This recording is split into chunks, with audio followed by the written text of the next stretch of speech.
Bonjour à toutes et à tous, bonjour et bienvenue dans la 5e de couvre, l'émission de débat autour du manga. Aujourd'hui on parle de steampunk, on va aussi parler d'une nouvelle sortie qui arrive en ce début du mois de mai, Aerio and the Electric Doll. On parle donc steampunk et manga. Mais avant, définissons un instant ce qu'est le steampunk. Le steampunk, c'est un genre ou un sous-genre littéraire qui imagine un monde où la machine à vapeur ne se serait jamais arrêtée.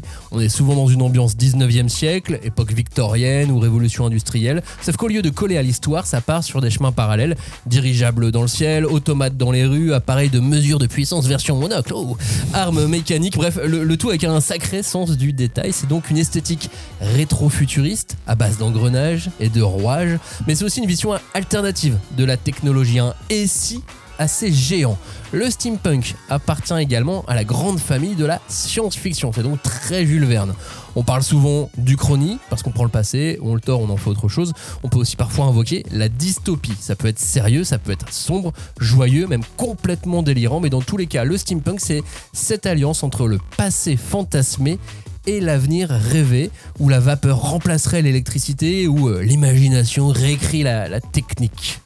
Est-ce que vous êtes prêts pour parler de steampunk maintenant et de manga steampunk qui collerait éventuellement à cette définition? On a ouvert les robinets, c'est bon. Les vannes. La machine peut se lancer. Alors il est l'heure de rentrer dans le paradoxe du manga steampunk dans la 5e de couvre. On ne pousse pas, s'il vous plaît. On ne pousse pas, c'est inutile. Le public n'est pas autorisé à assister aux épreuves éliminatoires. Moi, je crois que je pourrais être un très bon ninja. À quoi vous jouez? L'heure est grave, c'est pas le moment de faire les guignols. Mais on n'a rien d'autre à faire, on peut pas sortir. On va leur faire notre attaque secrète, l'attaque de la Tour Eiffel, ils vont rien comprendre. Et il faudra aussi parler des dessins animés, notamment des dessins animés japonais qui sont exécrables, qui sont terribles. Oh, les bâtards! Oh, this you crazy mother... Vous êtes en train d'écouter la 5e de couvre, le seul podcast où l'on peut découper, charcuter, dépecer et aimer les mangas steampunk. Salut Julie, salut Cagnard, salut Robin. Salut Max. Salut. Est-ce que vous imaginez si ici on avait un studio d'enregistrement totalement steampunk? On actionnerait des trucs pour ça parler. la Ça brique. ferait beaucoup de bruit. Encore ça plus ferait- que quand on enregistrait dans le 18e. Il y aurait peut-être beaucoup moins de sirènes. Oui, Ou des non. sirènes à Ce vapeur. serait couvert par les bruits de Oui. rouage et de mécanisme. Et C'est ça. puis toutes les cheminées, la fumée, tout ça. Et on serait plein de suie. Tu vas Exactement. faire des réglages pendant. J'entends rien. Attends, Johnny, Cagnard, rajoute du bravo. charbon, remets du charbon. Johnny. Pourquoi tu veux que ça? Ah Je oui, sais c'est pas, vrai, c'est je non, le vois Johnny, bien, il ouais, met du très bien charbon. du charbon. Ouais, t'as ouais, raison. ouais. Si vous nous découvrez seulement maintenant, ce n'est pas trop tard pour rejoindre l'aventure de la 5e de couvre et écouter plus de 300 heures d'émission. La 5e de couvre, c'est le podcast manga hebdo depuis bientôt 10 ans. Voilà. Donc scrollez un peu sur vos apps podcast, il y aura forcément une émission pour vous. Si vous aimez ce qu'on fait, merci de nous soutenir en écoutant l'émission. Si vous voulez en faire un peu plus, vous laissez un commentaire, une note, vous partagez l'épisode autour de vous. Par exemple, là tout de suite, maintenant, avant même de continuer l'écoute de cette émission, si je vous dis manga steampunk, vous pensez à quoi?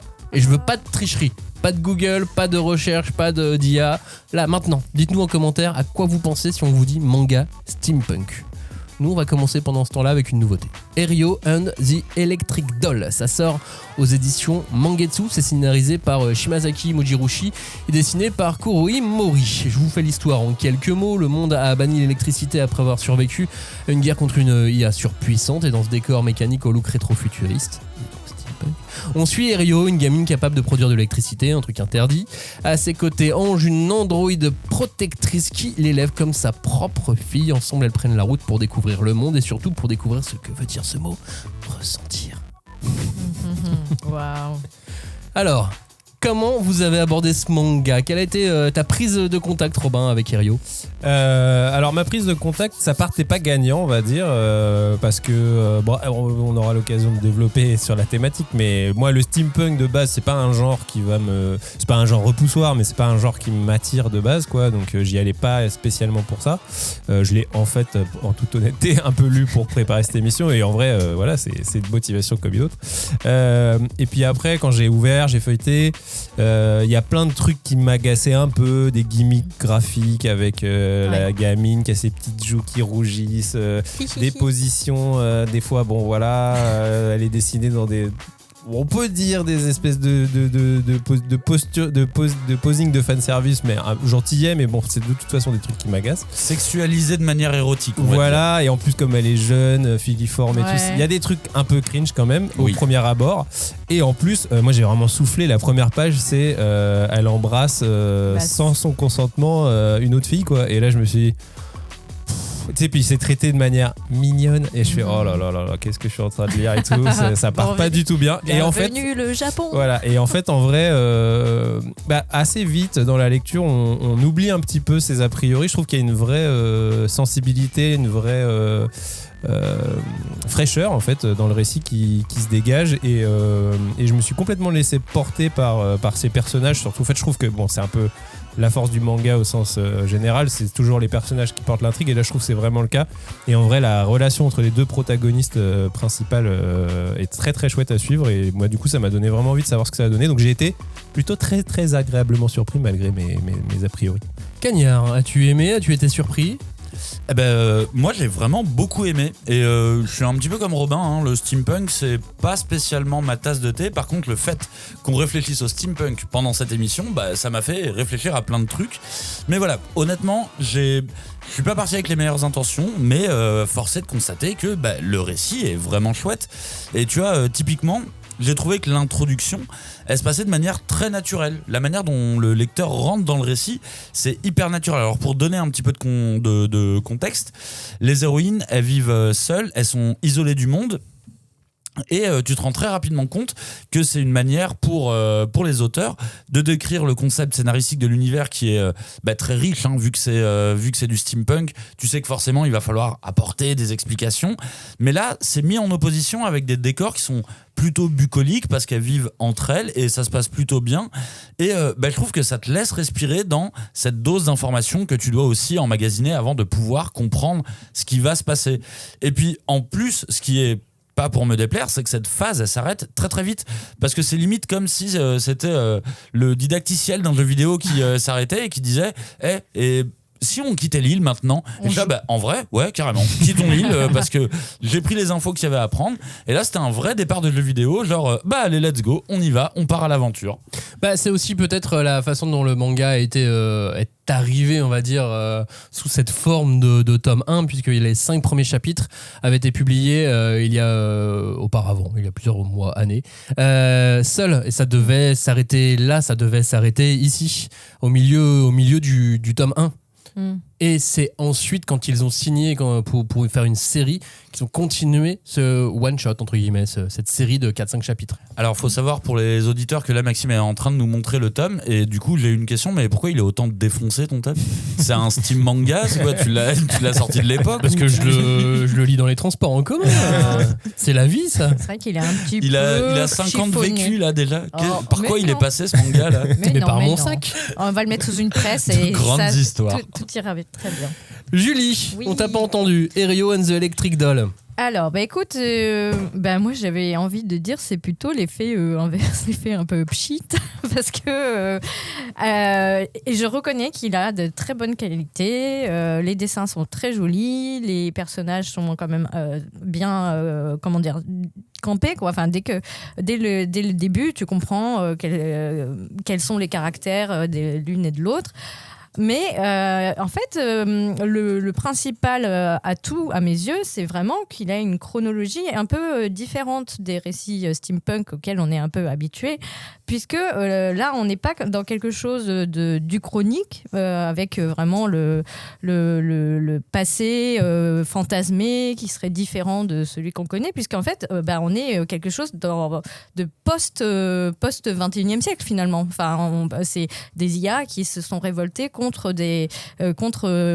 les humains et moi j'ai beaucoup aimé l'idée de devoir renoncer à quelque chose, de devoir renoncer au progrès, parce que d'habitude le steampunk c'est plutôt l'apogée en fait de l'industrialisation ou de la machine comme une espèce de planche nouvelle de ère, salut, y a un truc, nouvelle révolution industrielle. Exactement. Et c'est là, très épique on tourne comme genre. Le premier manga post-steampunk. Voilà, et là on tourne le dos à toutes ces ficelles qu'on connaît déjà.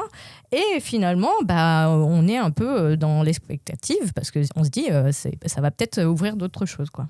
Ouais, je suis assez d'accord. Je pense, en vrai, moi, j'ai parlé de la relation des personnages principaux, mais en fait, je trouve le truc le plus habile pour moi de ce tome, en tout cas, c'est vraiment la manière dont Alors, Max est en train de repasser son tome. Pardon, la presse. Il l'a imprimé à la vapeur, c'est sûr. Exactement. Oui, c'est ça, c'est la vapeur d'eau.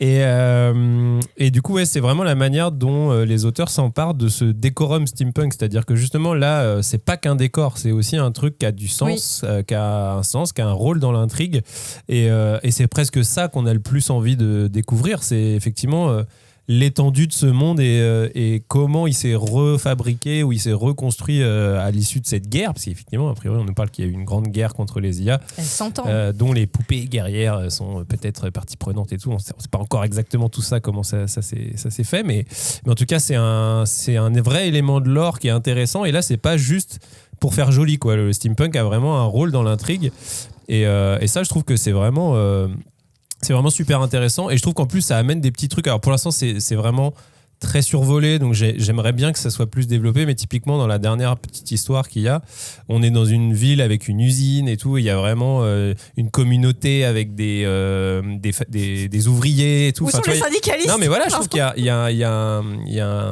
une description un peu du contexte social qui, en plus, si tu prends vraiment le steampunk, l'époque à laquelle ça s'est passé, c'est effectivement les révolutions industrielles, donc aussi la naissance des syndicats et tout, donc il y a aussi plein de choses, je pense, à ce niveau-là à développer, à explorer, et là ça a un tout petit peu été survolé dans ce tome, mais moi c'est une attente que je peux avoir pour la suite aussi. Qu'est-ce que t'as pensé des poupées guerrières, toi, Cagnard ? En fait, plusieurs fois, ce manga m'a fait penser à Gun, tout simplement. Oui.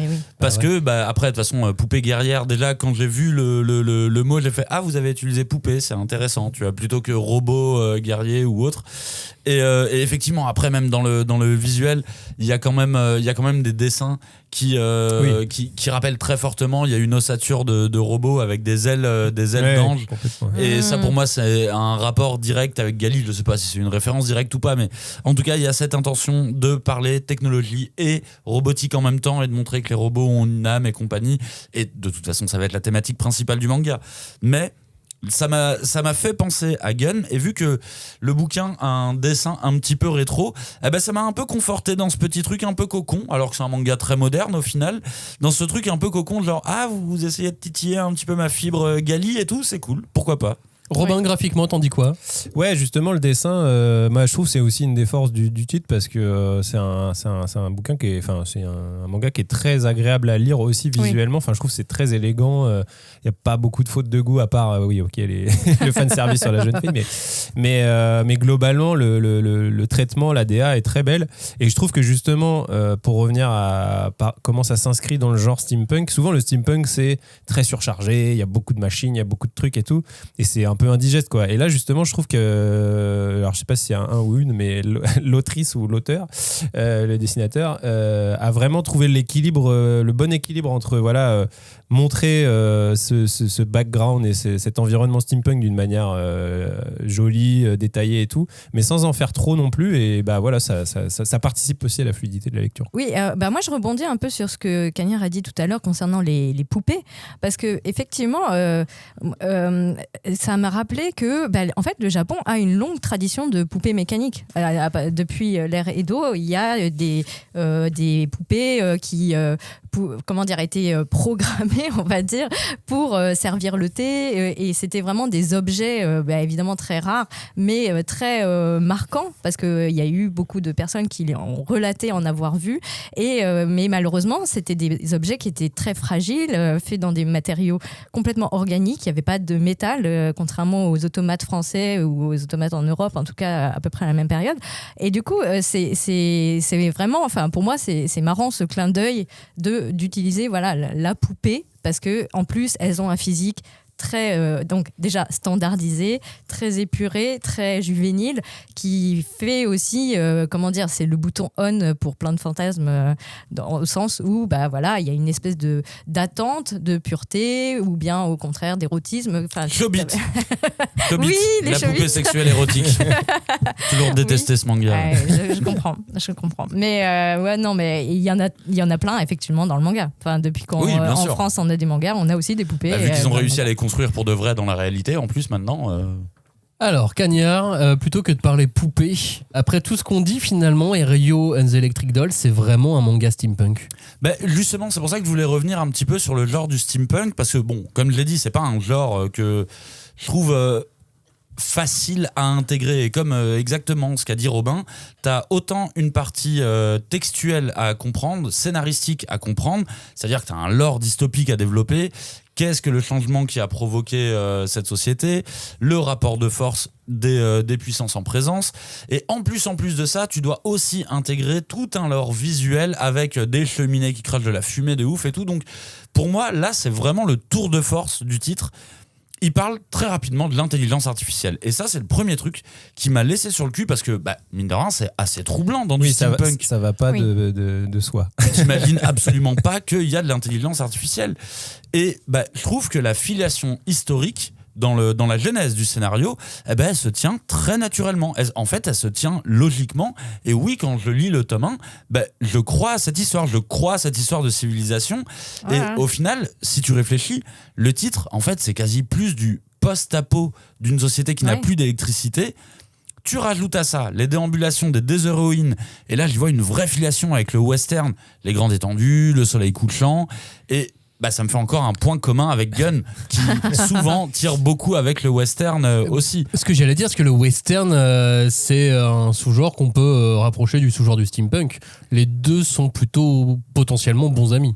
Ah oui, mais justement, je trouve que la force du titre, elle fonctionne aussi avec ce côté un peu déambulation. On t'impose pas l'univers. Les héroïnes, t'as un point de départ avec l'univers, et après, grâce aux héroïnes et aux histoires, tu comprends de plus en plus comment est construit l'univers. Et je trouve que là, il y a vraiment un truc hyper logique. Et en plus, là, on n'est pas allé dans la facilité du récit post-apocalyptique où les humains doivent survivre et compagnie. On est 100 ans après l'apocalypse, donc le contexte de survie, il a beaucoup changé en fait. Et c'est plutôt les machines qui sont en danger dans cet univers. Et je trouve que ça, c'est hyper pertinent à l'heure actuelle maintenant de parler de ça. Je trouve que pour le coup, c'est hyper pertinent. Et il y a aussi la question de qui a le pouvoir aussi, parce qu'a priori, ce qu'on commence à comprendre, c'est que l'électricité, elle a disparu, mais elle n'a pas complètement disparu. Il y a des gens qui, a priori, gardent ce secret comme un instrument de pouvoir. Il y a une épée de Damoclès si l'électricité repart, la guerre va reprendre. Les problèmes vont revenir. Et je trouve que là, il y a vraiment un truc hyper intéressant, hyper actuel et qui est pertinent. Après, moi, j'ai vraiment adoré ce titre. J'allais dire, tu l'encenses depuis le début. Je l'encense alors que c'est du steampunk en plus, tu vois. Je vais dire, le seul bémol que je vais lui trouver, et c'est vraiment parce que je suis chiant, c'est que j'ai adoré ces petites histoires. Mais sur la fin du tome, je trouve que ça manquait un peu de mordant. Ça me manquait un peu de piquant.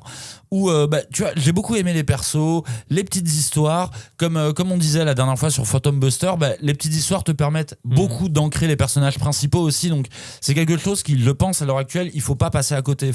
C'est un passage un petit peu obligé. Mais ça manquait d'un petit twist à la fin, un élément de scénario. Je me demande si ça vient pas du fait que ça a été d'abord un one shot qui s'est complété, dans quelle mesure. Mais si, peut-être qu'il y a un truc, ils auraient pu plus. Tu vois, moi, typiquement, ce twist un peu de fin, tu le voyais un peu venir quand ils arrivent dans la dernière ville du tome 1, là, où il y a un maire, ou je sais plus, le chef de l'usine, ou je sais plus quoi. Et tu te dis, ah tiens, lui, il est un peu, il est un peu louche. En plus, il dit que voilà, il sait des trucs et tout. Et puis en fait, on va pas spoiler, mais a priori, voilà, tu sens que ça va pas être lui l'antagoniste. Non. Donc voilà, c'est un peu désamorcé. C'est vraiment un petit bémol. Rio and the Electric Doll de Shimazaki Mojirushi et Kuroi Mori aux éditions Mangetsu. C'est d'ores et déjà disponible pour le tome 1. Alors, steampunk à moitié steampunk, pourquoi pas. Les autres mangas steampunk, c'est dur à trouver trouvé, je posais la question dans l'intro parce que on a un peu galéré finalement à se dire tiens, est-ce que ça c'est steampunk, est-ce que ça l'est pas. On a un peu joué à ça comme la semaine dernière, il y a 2 semaines pardon, quand on jouait à Exorcist pas Exorcist.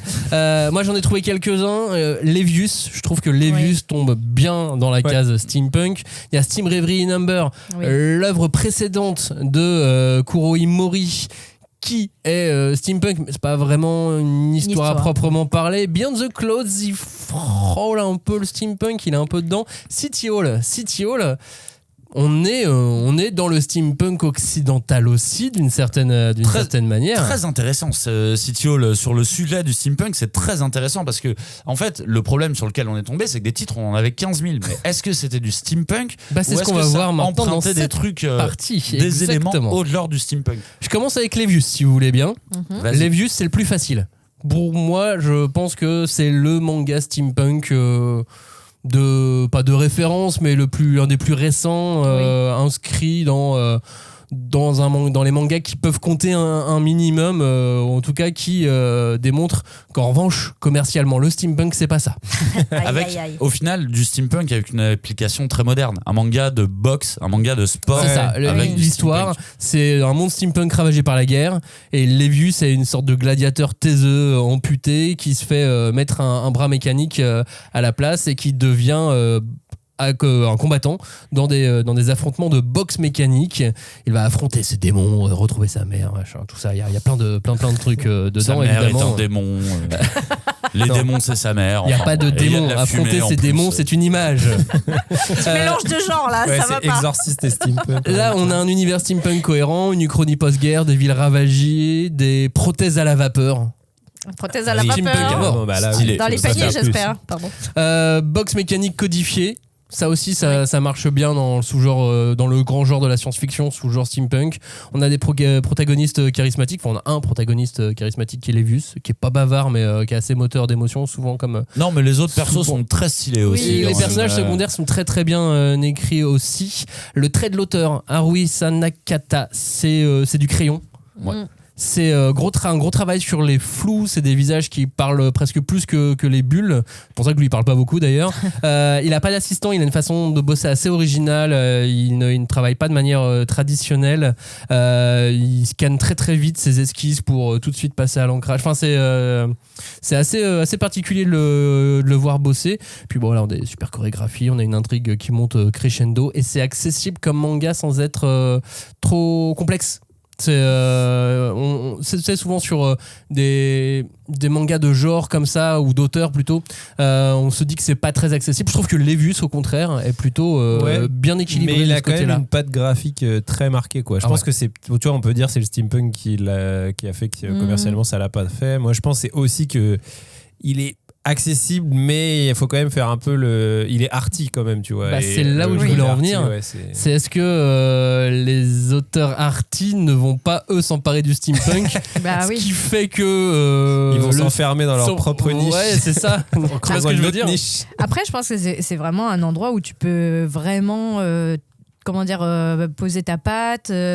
Comme disait tout à l'heure Maxime, c'est très détaillé. Donc, plus ton univers est foisonnant et plus tu peux vraiment t'amuser avec ce que tu as envie d'y mettre.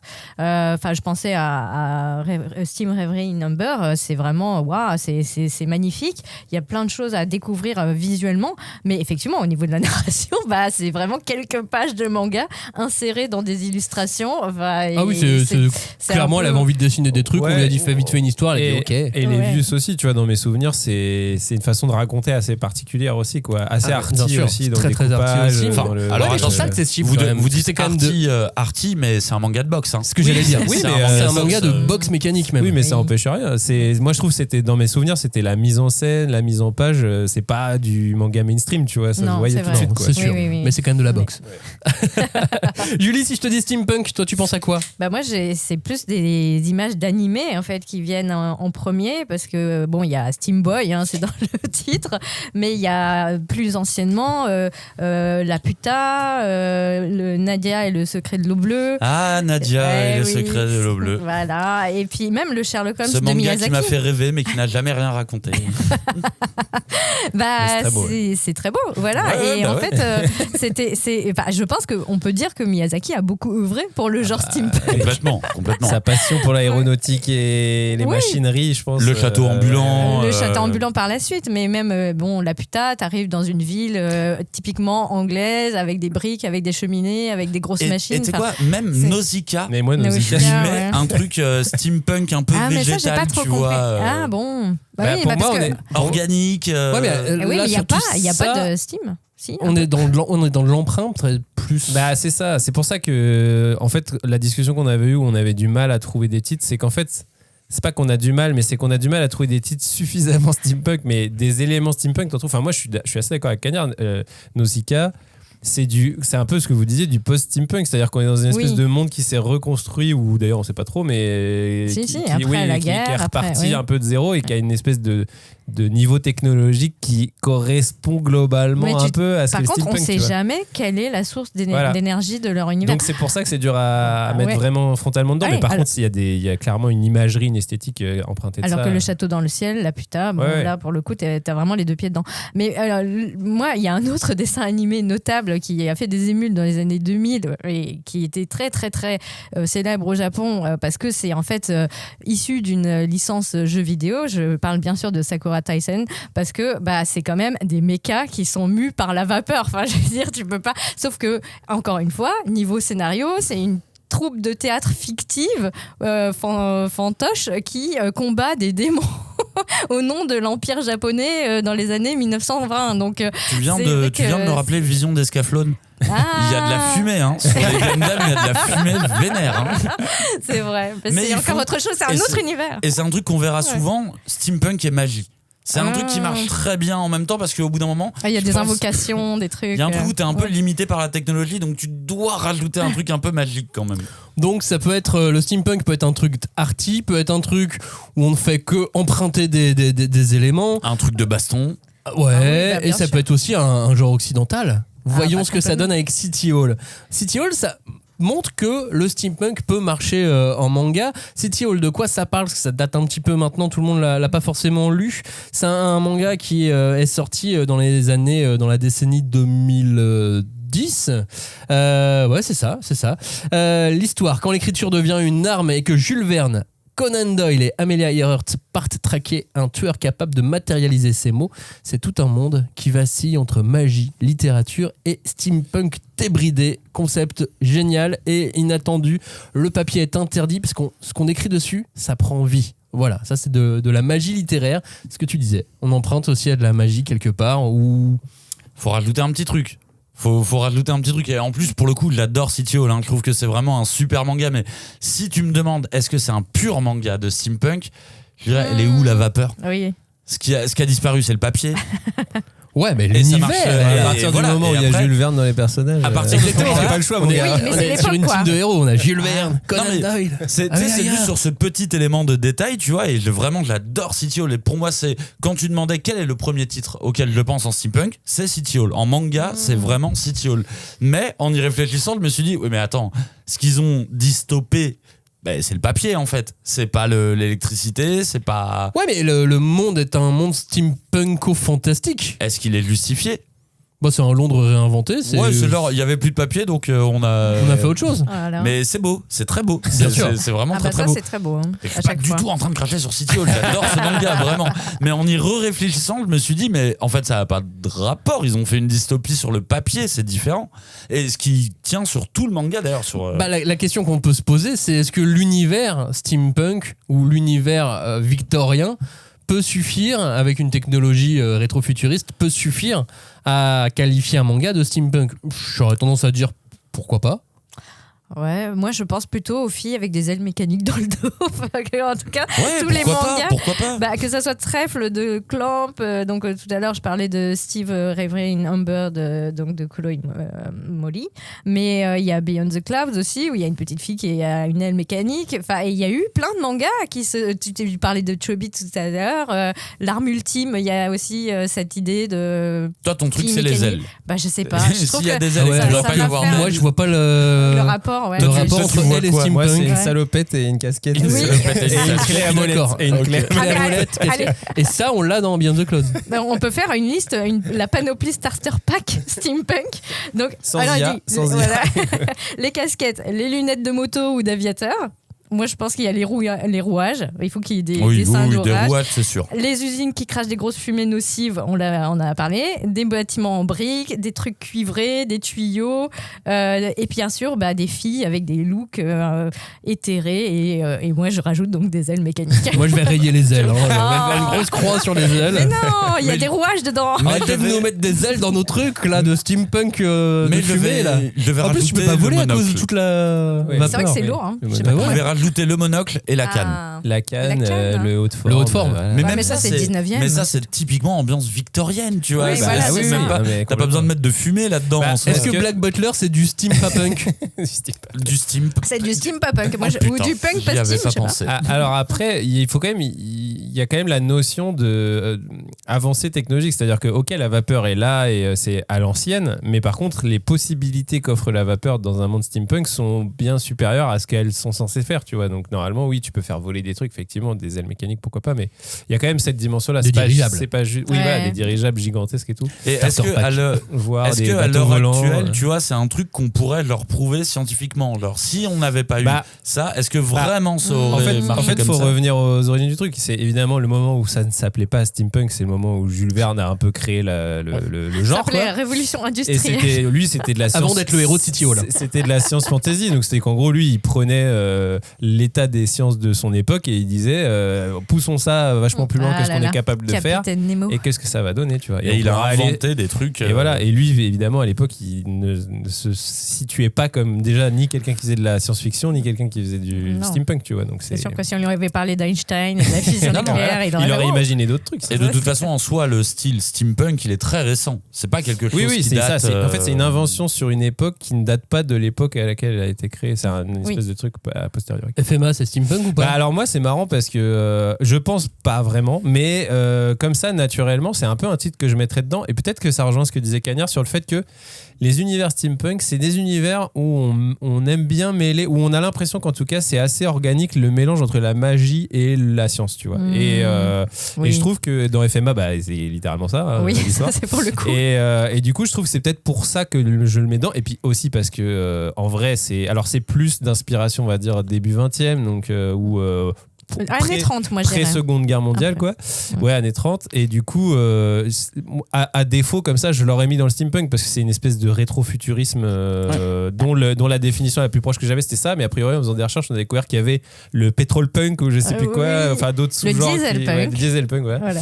Et donc, ce serait Le plus. stone punk aussi. Ce serait plus dans ce sous-genre-là. Mais bon, je sais pas, pour moi, Et dans FMA, il y a quand même cette notion mécanique. Et Oui, il y a la magie, il y a vraiment le côté mécanique. Clairement, les automails, les ils ont automails, ce truc complètement. c'est des grosses prothèses mécaniques qui Et ils ressemblent à fonctionnent- des trucs de steampunk. Et ils quoi. fonctionnent pas à la magie, les non, automails. mais ils ne fonctionnent pas vraiment à la vapeur non plus. Non, donc non Alors, on plus. sait pas Et trop. voilà. Ah bah, à l'électricité, mécanique. Oui, parce voilà, que c'est des nerfs, c'est des plutôt- impulsions c'est électriques. plutôt de l'électricité, ouais. Ben, Mais c'est donc- de l'alchimiopunk. Le chimiopunk, Du bon. rétro-alchimie. Du rétro-alchimiopunk, Toujours exactement. rajouter rétro. Steampunk, donc, qui est apparu au début des années 80, mais qui s'est vraiment popularisé effectivement dans les années 90. Donc, on le digère seulement. C'est peut-être aussi pour ça qu'il n'y a pas encore d'énormissimes succès en manga steampunk. Bah, moi, il y a aussi un autre titre un peu steampunk où j'ai pensé assez rapidement, c'est Drifting Dragons, qui est un manga sorti le tome 1 a dû sortir il y a 5-6 ans, un truc comme ça.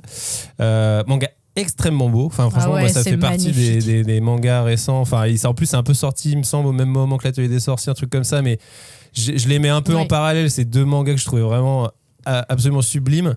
Et sauf qu'il y en a un qui est génial et l'autre qui est pas terrible. Et Drifting Dragons, malheureusement, pour moi, c'est un peu beau mais vain. Et je trouve que c'est un peu, on développera plus ça, mais pour moi, c'est un peu le titre qui illustre les limites du steampunk. C'est-à-dire que bon, après.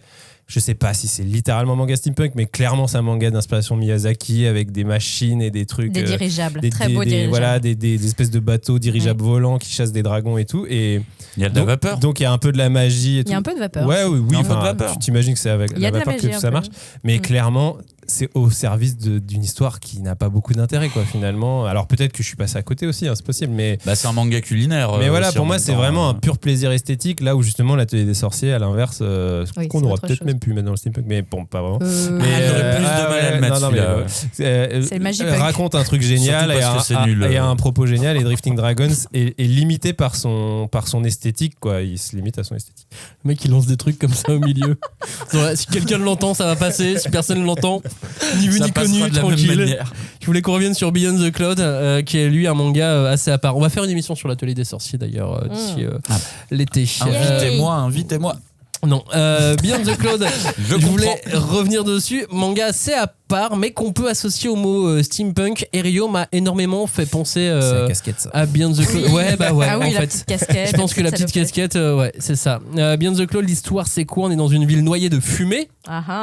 Cagnard, on l'a. L'importance de la fumée est là. Hein.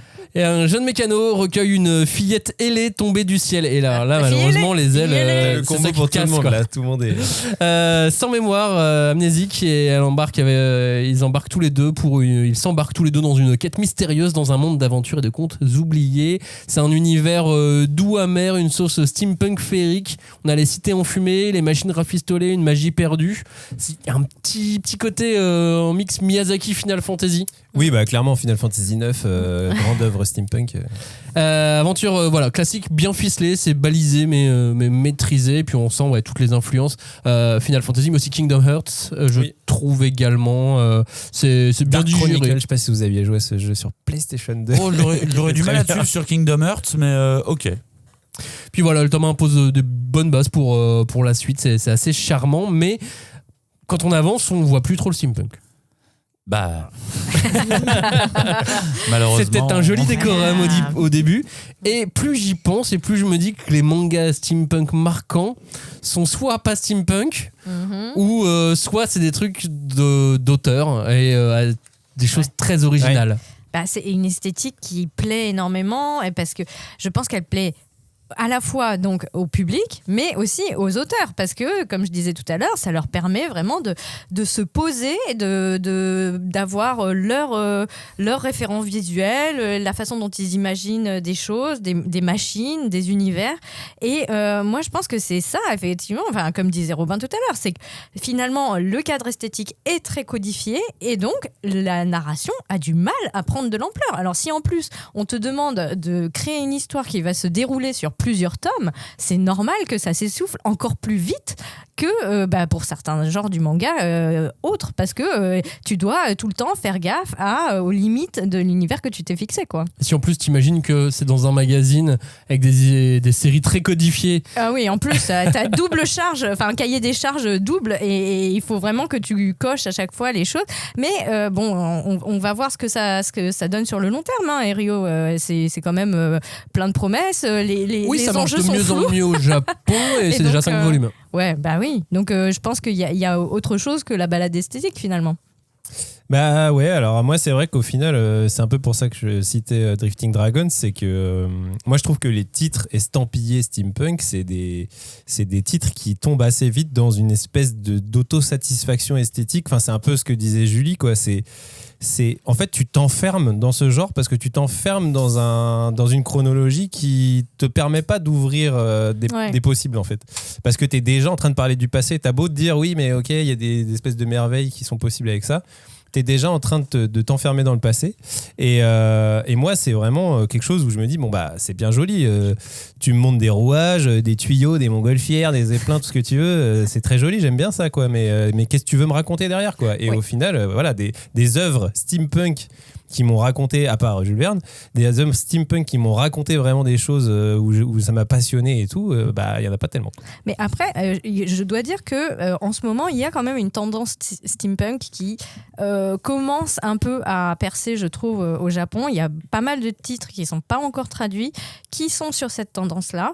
Alors, je sais pas trop. Alors, ma supposition, c'est qu'on a l'impact d'un certain monsieur Miyazaki qui a joué parce que ça y est, c'est une nouvelle génération de créateurs qui a vraiment été biberonné aux œuvres de Miyazaki, qui commence à vraiment prendre ses marques. Alors est-ce que c'est ça ou pas, je ne sais pas, mais je pense aussi à l'impact jeu vidéo, parce que finalement le jeu vidéo est peut-être un bien meilleur terrain de jeu pour le steampunk que le manga, dans le sens où finalement si le récit, si l'histoire elle va pas trop loin, c'est pas si grave que ça dans le jeu vidéo.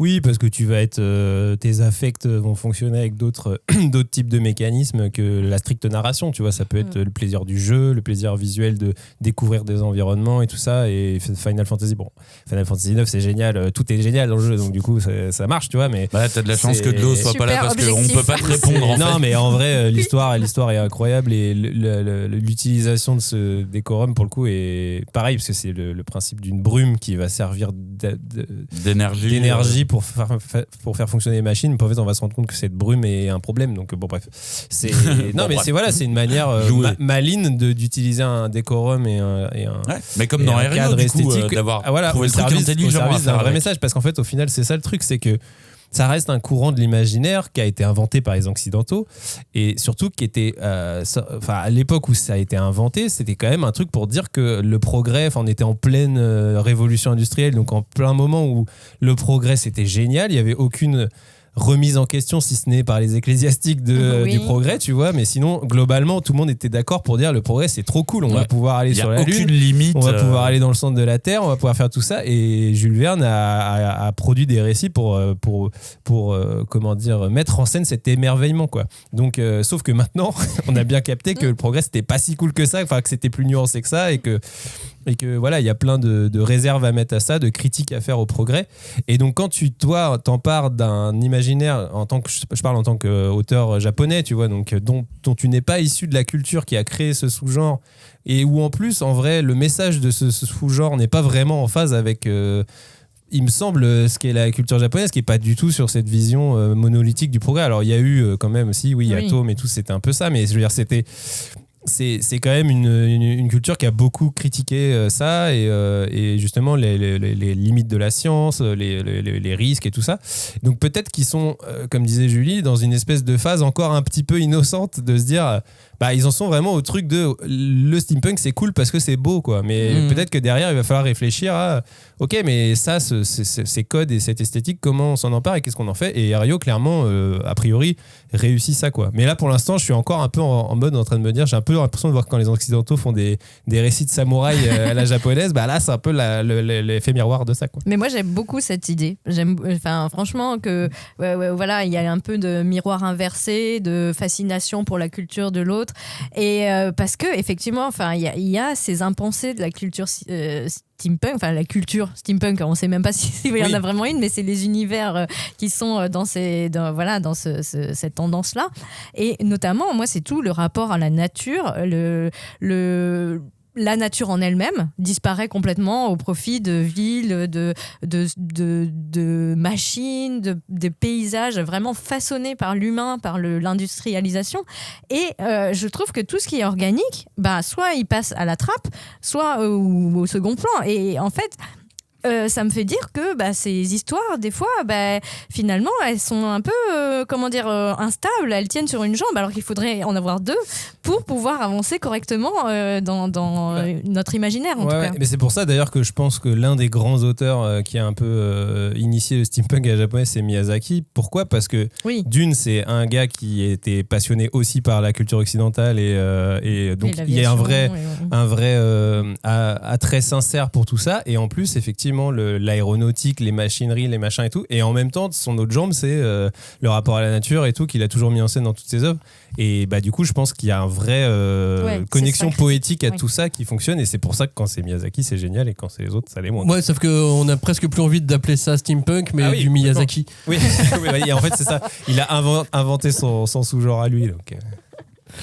Cagnard, t'en dis quoi de tout ça ? Bah, alors, pour revenir sur le genre du steampunk, en fait, plus j'ai avancé dans la rédaction de cette émission ou autre, et plus je me suis dit qu'il y avait une sorte de poudre aux yeux steampunk. Je veux dire que j'ai beau réfléchir, mais je trouve que ce n'est absolument pas un genre culturel dominant.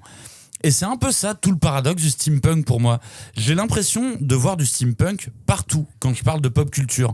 Mais par contre, je galère à citer plus de 2 titres, plus de 2 œuvres dans chaque catégorie, tu vois. La Ligue des Gentlemen extraordinaire. Et justement, tu vois, j'en parle à peine dans le cinéma parce que faire un récit steampunk en cinéma live, mais c'est tellement coûteux que la dernière tentative, en fait, c'est Wild Wild West de Will Smith. Oui, et alors attention, plus vieux que la Ligue des Gentlemen. La Ligue des Gentlemen, c'est 1 ou 2 ans après, quelque chose comme ça. Après, mais mine de rien, rien, comics, donc du coup, remarque, je fais une petite parenthèse parce que Wild Wild West est pas un très bon film, mais réalisé par Barry Sonnenfeld, qui a fait Men in Black, qui a fait La Famille Adams, et ça, je dis qu'il faut absolument regarder. Mais dans tous les cas, en y réfléchissant un peu, je me suis dit que, en fait, il y a eu une espèce de rise and fall du steampunk, et ça, pour moi, c'était dans les années 2000, tu vois. Par exemple, si tu me parles en termes d'anime, moi c'est Steam Boy, tu vois. Steam Boy. Ouais. Et Steam Boy, c'est un récit d'animation que j'adore. Par contre, est-ce que je trouve qu'il raconte énormément de choses? Non, c'est pas vrai. Par contre, je suis d'accord avec toi, Maxime. Le jeu vidéo a été un super terrain pour continuer à développer les univers steampunk. Et là, je pense à BioShock, au jeu vidéo BioShock par exemple, où là, on est allé beaucoup plus sur l'horreur, où on allait prendre du steampunk et on est allé le caler sur autre chose.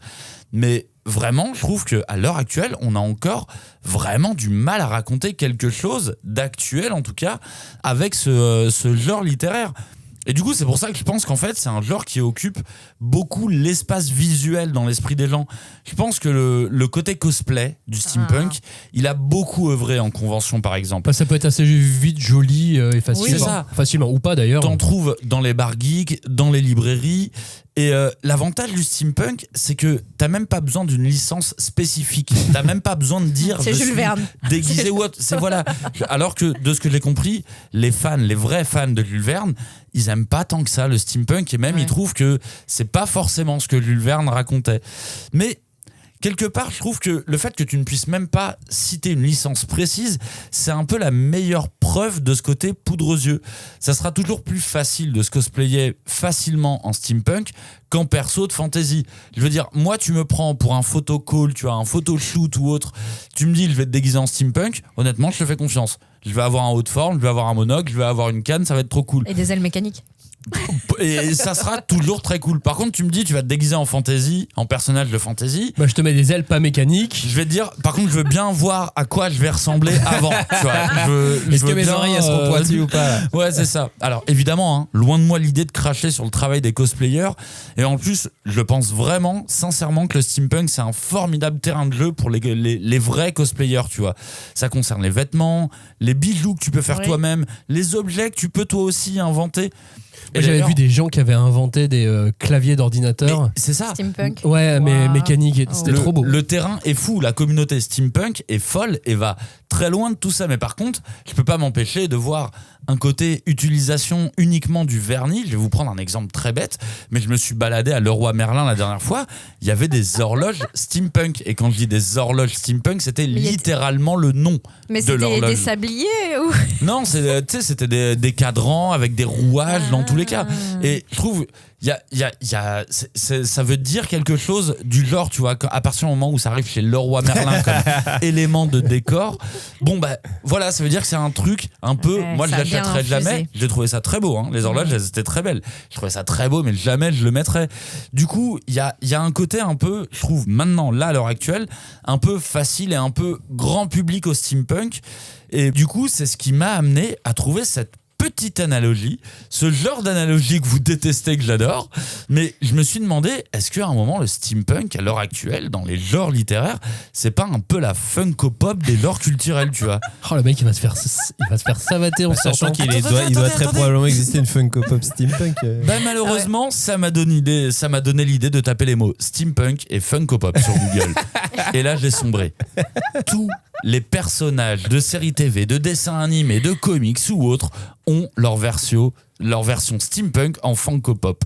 Ah oui, genre des persos pas forcément issus d'univers steampunk, mais... Spider-Man, Batman, Retour vers le futur, Dark Vador, tu les as tous en Funko Pop. Mais attends, ça veut dire que steampunk, c'est vendeur.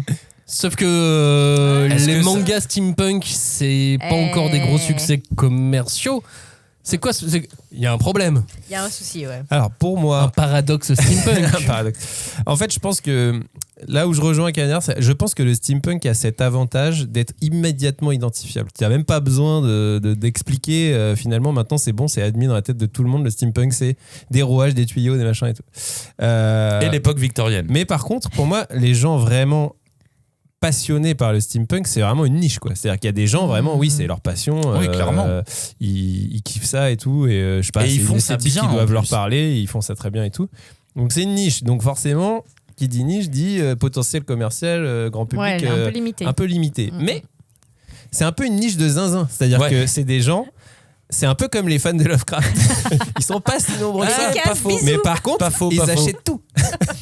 Et donc, si tu leur proposes un truc adapté à ce qu'ils aiment, c'est-à-dire un truc qui correspond à leur goût esthétique et qui est de qualité quand même malgré tout, je pense que tu as quand même moyen de faire un succès. Parce que regarde Gutanabe, les mangas de Lovecraft, on peut pas dire que Lovecraft c'est un... Pour moi Lovecraft c'est un peu la même chose, c'est-à-dire que c'est un auteur, tout le monde le connaît grosso modo. Ouais. Et tout le monde personne l'a lu, personne l'a lu évidemment, sauf... Non, pas personne. Sauf, non, mais je veux dire, sauf la niche des zinzins de Lovecraft qui, eux, sont des gens complètement fous de ça et qui adorent et tout. Et pourtant, ils sont beaucoup à se citer de Lovecraft. Et moi, j'ai des exemples de plein de gens qui n'ont jamais lu un manga de leur vie, mais ils ont tous acheté les mangas Lovecraft parce que c'est Lovecraft. Tu vois.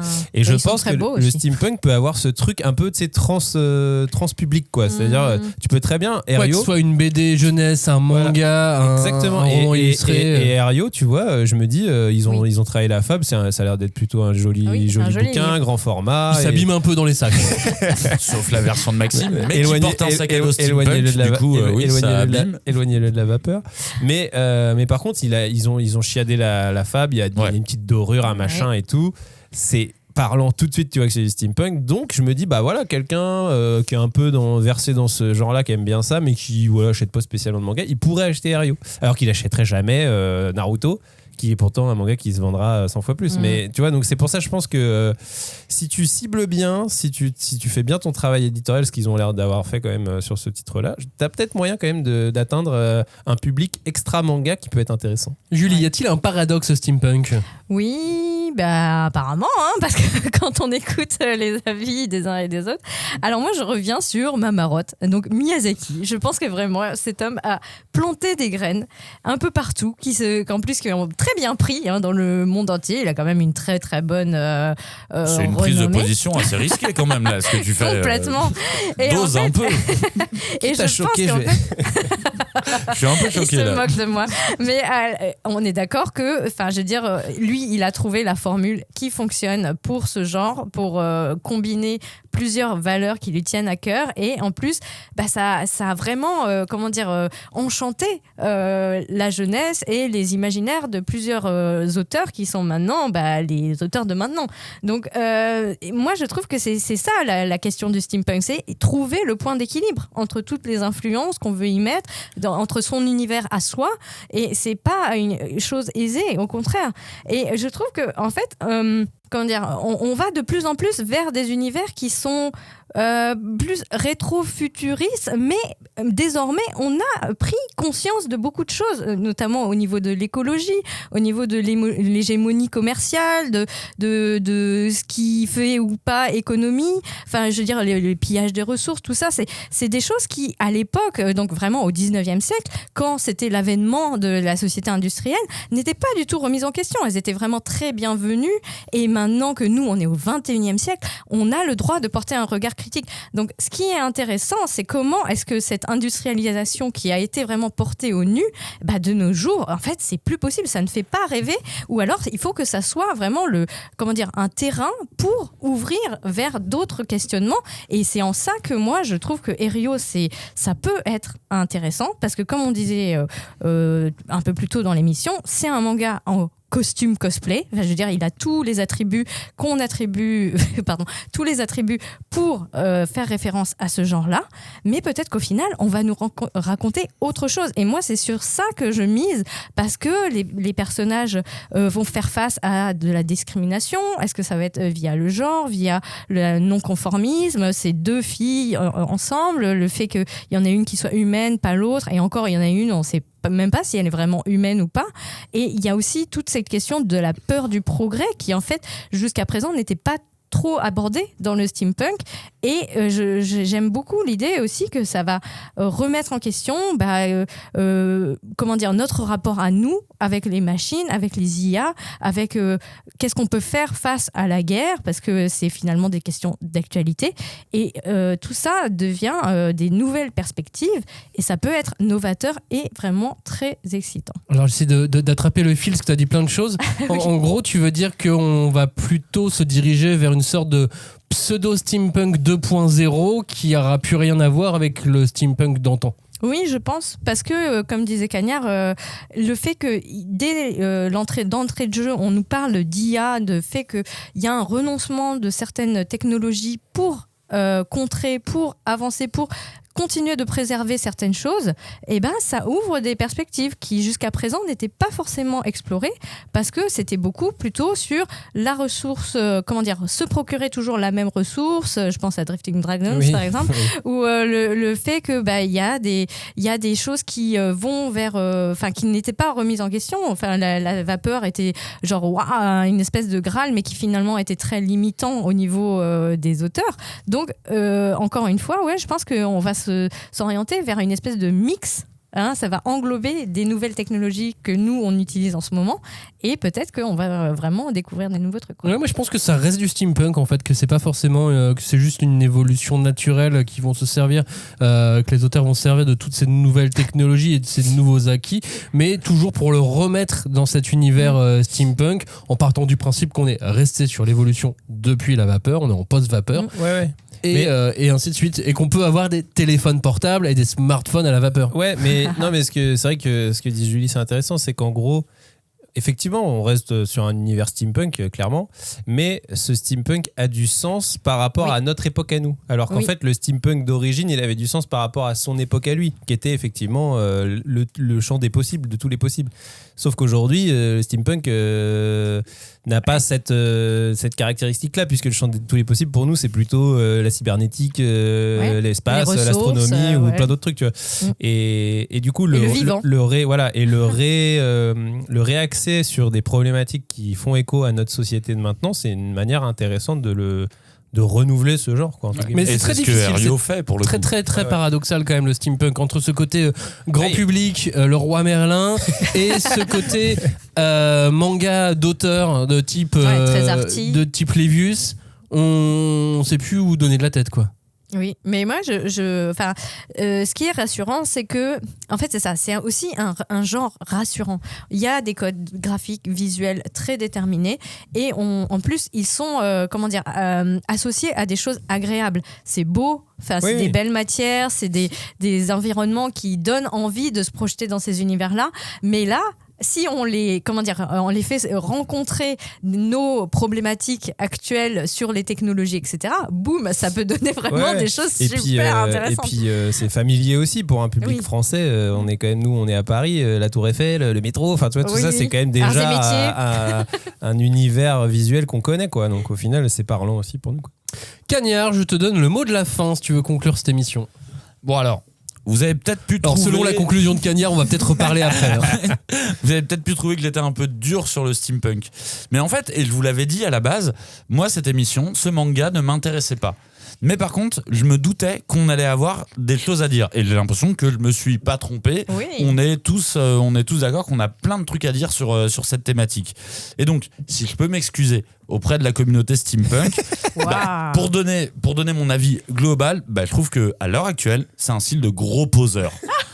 En fait, on est là pour les belles sapes, on est là pour les accessoires, on est là pour l'architecture. Et vraiment, hein, c'est parfait pour les jolies photos de mariage. Mais si les photobooths, là, ou les escape games. Exactement, ou pour les escape games. Mais si, à l'heure actuelle, le genre veut acquérir ses lettres de noblesse, il va devoir dépasser en fait ce statut de poseur que je lui trouve. Et je pense que au contraire, Aerio, c'est exactement un manga qui peut te dire, je vais pas parler de renouveau du steampunk parce qu'en plus même la phrase en elle-même ne veut rien dire. Mais là, je trouve exactement comme vous avez dit Robin et Julie, il y a un truc de ok, maintenant on l'applique à notre réalité. Et maintenant, qu'est-ce qu'on en fait de tout ça? Et là, je trouve que c'est intéressant. Mais par contre, je pense qu'il faut vraiment qu'on passe outre parce que moi, du steampunk, j'en ai marre dans la pop culture. Et parce que vraiment, je n'ai toujours pas compris quel est le message de notre époque. Et peut-être qu'avec Aerio, on commence à arriver, et comme disait Julie, on va peut-être arriver sur des auteurs qui jusque-là voulaient singer du Miyazaki ou autre, et maintenant qui vont peut-être vraiment réfléchir à un style littéraire.